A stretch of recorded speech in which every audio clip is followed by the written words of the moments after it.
Au nom du Père et du Fils et du Saint-Esprit, ainsi soit-il. Et bien chers frères, bien chers amis, bien chers confrères dans le sacerdoce, dans quelques instants, selon les prescriptions de l'Église, selon la coutume déjà immémoriale de l'Église, l'évêque va consacrer les huiles saintes qui vont servir pour administrer les sacrements. Pour nous, prêtres, qui avons déjà souvent administré ces sacrements, je pense que nous avons cette conviction profonde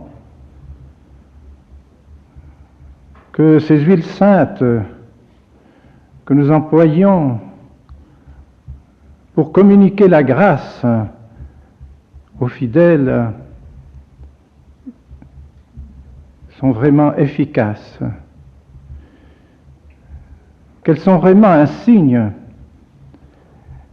et un objet qui doit être vénéré par nous, qui doivent être vénérés parce qu'ils sont profondément unis à la grâce que notre Seigneur lui-même a reçue de Dieu.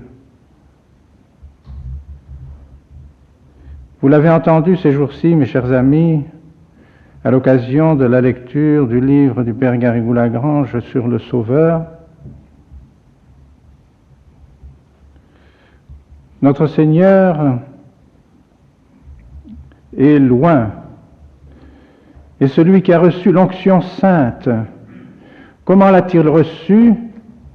Il l'a reçu dans son âme et dans son corps, par l'union hypostatique, par l'union à la divinité du Verbe, à la divinité du Fils de Dieu. C'est parce que son âme et son corps ont été unis au Verbe de Dieu que son âme est entrée immédiatement dans la contemplation de Dieu, qu'elle a été vraiment remplie de l'Esprit Saint, remplie de Dieu, comme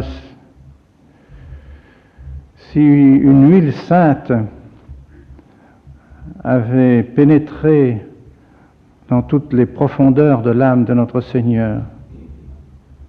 Et cette huile sainte qui est ni plus ni moins que la divinité même de Dieu, que la divinité du Verbe de Dieu, s'est répandue aussi sur son corps par l'intermédiaire de son âme, et ainsi non seulement son âme a été sanctifiée, mais son corps l'a été aussi.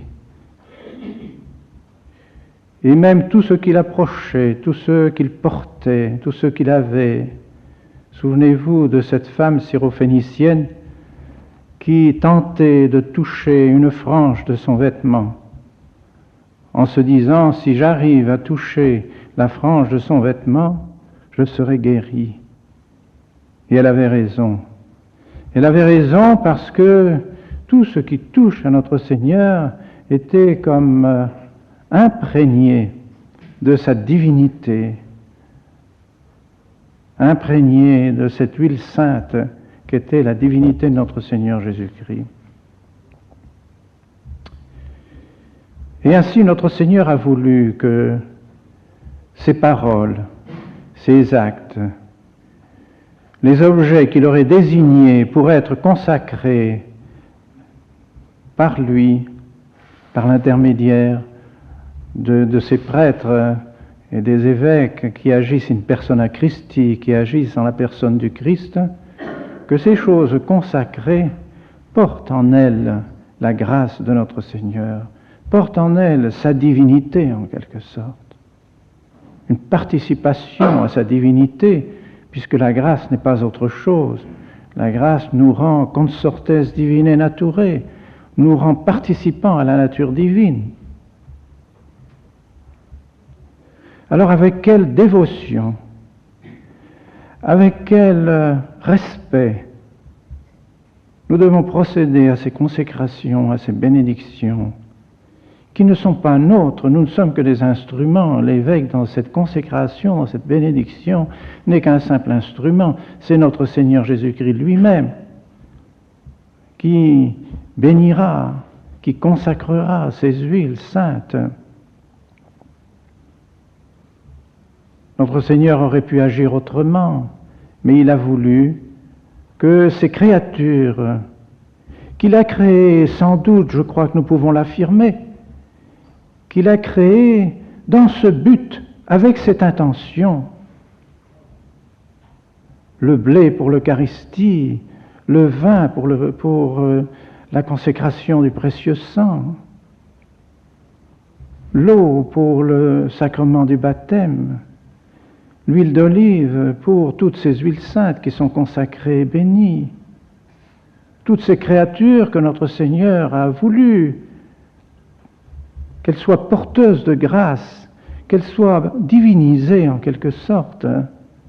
Il les a créées, il les a voulues pour cela, pour notre bien spirituel, pour notre bien surnaturel, bien avant notre bien matériel, bien avant la nourriture de notre corps. L'homme moderne, comme on dit aujourd'hui, en nous voyant faire ces consécrations et ces bénédictions, sourit d'un certain sourire méprisant. C'est là de la superstition. Ce sont là des choses inutiles. Parce qu'il ne croit pas, parce qu'il n'a pas la foi en notre Seigneur Jésus-Christ, parce qu'il ne croit pas à la divinité de notre Seigneur Jésus-Christ. Alors comment pourrait-il avoir le respect des choses saintes si l'on ne croit pas à la divinité de notre Seigneur Jésus-Christ? Car tout est là pour nous. Tout est là dans notre sainte religion. C'est la divinité de notre Seigneur Jésus-Christ qui est à la base de toute notre religion. Pour nous, au contraire, mes chers amis, qui avons la foi, qui croyons que notre Seigneur Jésus-Christ est Dieu, qui croyons que l'âme et le corps de notre Seigneur Jésus-Christ ont été unis au Verbe de Dieu, qui croyons par conséquent que tout ce que notre Seigneur Jésus-Christ a fait, tout ce qu'il a institué est divin, que l'Église catholique est divine, que tous les sacrements sont divins, que la foi qu'il nous a enseignée est divine, et par conséquent que par ces moyens nous approchons de Dieu, nous nous unissons à Dieu par notre Seigneur Jésus-Christ, en notre Seigneur Jésus-Christ, pour notre Seigneur Jésus-Christ. Alors l'Église qui croit, l'Église qui a la foi, demande dans ses livres saints, dans ses livres qu'elle nous confie, comme le rituel par exemple, elle demande que nous gardions les rites sacrés qui ont été institués par l'Église, que nous les gardions fidèlement, que nous n'en changions rien, et que nous ayons de la vénération pour les objets qui servent au culte de Dieu, qui servent à l'administration des sacrements. Et si vous ouvrez votre droit canon, vous trouverez que l'Église demande aux prêtres de garder ces saintes huiles dans un lieu décent, convenable, sous clé, dans la sacristie, comme on conserverait bientôt le Saint-Sacrement lui-même. Et si le prêtre avait besoin, pendant quelque temps, de garder les saintes huiles chez lui, dans sa maison, ce ne devrait être, dit le droit canon, qu'exceptionnel. Sans doute, en disant cela, l'Église pense particulièrement aux prêtres chargés du ministère dont l'habitation se trouve près de leur Église. Mais tout cela montre combien l'Église a le respect de ces choses saintes. Et nous aussi, mes chers amis, nous devons avoir le respect de ces choses.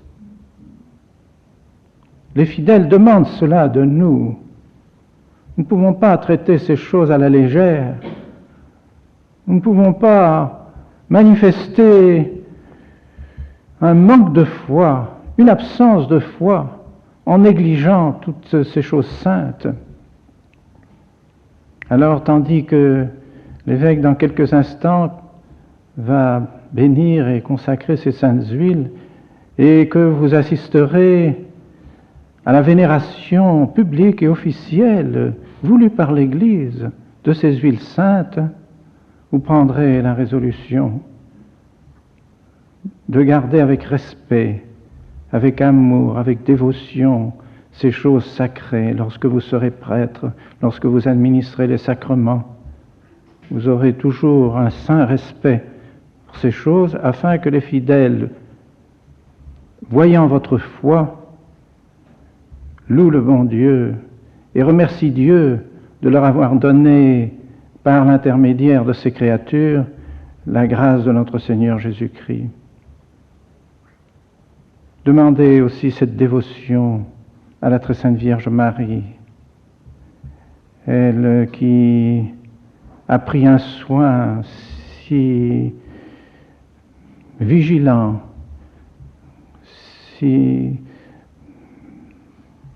avec tant de dévotion de notre Seigneur Jésus-Christ lui-même, de tout ce qui approchait de notre Seigneur pendant ces 30 années pendant lesquelles elle a vécu tout près de lui. On peut dire même les 33 années, toute l'existence de notre Seigneur. Imaginez le soin que la très sainte Vierge Marie devait avoir pour notre Seigneur Jésus-Christ lui-même. Eh bien, demandons à la très sainte Vierge de nous donner les sentiments qu'elle avait lorsqu'elle veillait sur notre Seigneur, afin que nous aussi, nous veillions sur notre Seigneur par l'intermédiaire de toutes les choses qu'il a remises dans nos mains pour notre ministère sacerdotal, au nom du Père et du Fils et du Saint-Esprit, ainsi soit.